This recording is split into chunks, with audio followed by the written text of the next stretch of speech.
Hi, I'm Nish from YB Aligned, and for this week's Movement Monday, we are looking at the quads. The quads are a group of muscles that live on the front of our thighs. They are technically called the quadriceps femoris, and the reason it's quadriceps or quad is because it comes from the Latin word for four, and there are four of these muscles that form the group. This is a great video here from Anatomy of Motion. It shows us all of our thigh muscles, including our quads. We've got our vastus lateralis, vastus medialis, the rectus femoris down the middle, and underneath that vastus intermedius. We know that our joints move our muscles. If we've got no movement in the bones, then the muscles aren't going to move either. So with that in mind, we need to look at where the muscles attach on the bones to see which joints are going to move the muscles. At the bottom of the muscles, all four of the muscles go down and they have a tendon at the top, and that attaches to the patella or the kneecap, and it surrounds that, and then there is a ligament that goes from our kneecap onto the very top of our shin bones, which is called our tibial tuberosity. At the other end of the muscles, we are three vastus muscles. You can see one of them here, this bone sticking out. That's actually our femur bone or our thigh bone, and those three actually attach to different points of our thigh bone. Whereas our rectus femoris muscle, you can see here, it goes up and attaches onto the pelvis. So this muscle actually spans an extra joint than the others do. So what does that mean in terms of movement and lengthening and shortening the muscles?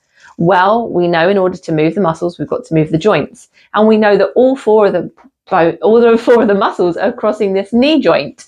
If I'm coming down from my femur or thigh bone head and I'm crossing over the knee joint, then if I bend my knee or flex it, then I am getting length into these muscles. Whereas if I open my knee joint and I lock it out, then this muscle is becoming shorter, or all of these muscles are becoming shorter.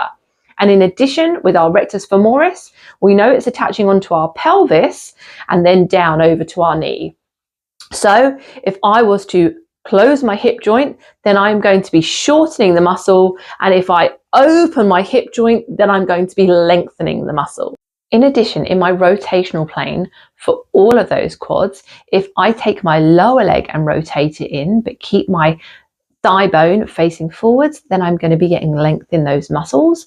And whereas if I take my lower leg out or rotate it out away from the body, but keep the thigh bone facing ahead, then I can shorten those muscles. And with the rectus femoris, because it spans the hip, if I rotate my thigh bone away from my pelvis, then I'm getting length in that muscle. Whereas if I rotate my thigh bone in towards my pelvis, it's shortening. Now we know the anatomy and the setup. How can we get some movement into these quads? How can we get some lengthening, strengthening and shortening into these quads? Well, a lot of people think it's got to be done in the gym, but it hasn't. You can do this really easily in your own home. And once we've got some strength in the quads, that's going to help you with walking, with going up and down stairs, and it will translate into exercise and movement too.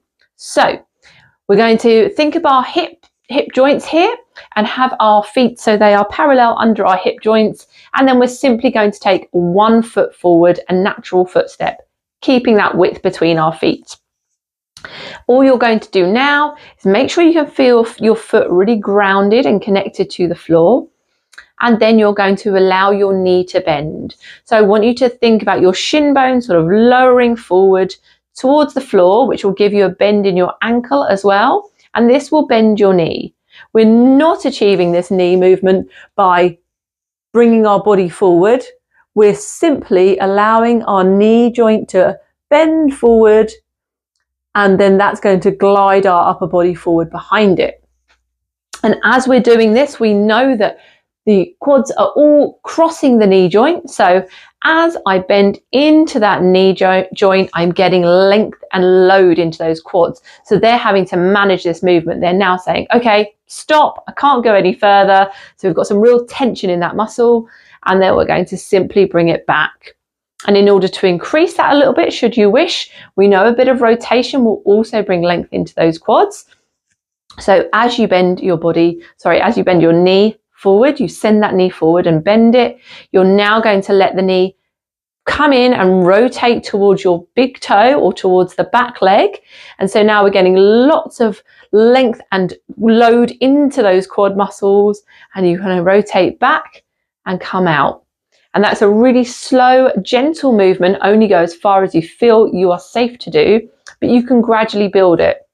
5 reps at a time is fantastic. Make sure you do them mindfully and slowly. If you feel like you've got quite tight quad muscles and you don't want to load them, so you don't want to sort of put weight into them, but you want to feel that nice lengthening sensation, perhaps a stretch is more for you. What you can do is the classic quad stretch. You probably want a wall or something similar to hold on to, just for some stability. And all you're going to do is you're going to stand on one leg and you're going to take your other heel towards your bottom.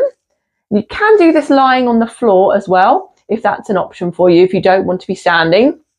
But you're holding onto the foot in the same hand. So with my right foot, I'm holding it with my right hand and I'm keeping my knees together. I'm not letting the knee creep forward or creep backwards. I'm keeping it in line underneath my body. And so this is already stretching the bottom of the quads all around the knee. And then to feel the stretch in the top of the quad, the rec fem or rectus femoris, on this hip joint, what I'm going to do is my tailbone at the back of my body or the back of my pelvis, I'm going to think about tucking that between my legs. And so that's really now going to open my hip joint and means I'm getting a stretch all the way through from the bottom of the quads right up to the top. And you don't have to hold it for too long.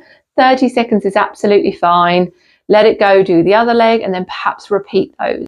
So hopefully you can see from those movements that if we cannot bend our knees or we can't bend them well, and perhaps also if we can't get some rotation into our knees, then our quad muscles are never getting a chance to lengthen. And if they're not lengthening, the chances are they're not being put under load, and so therefore they can't strengthen.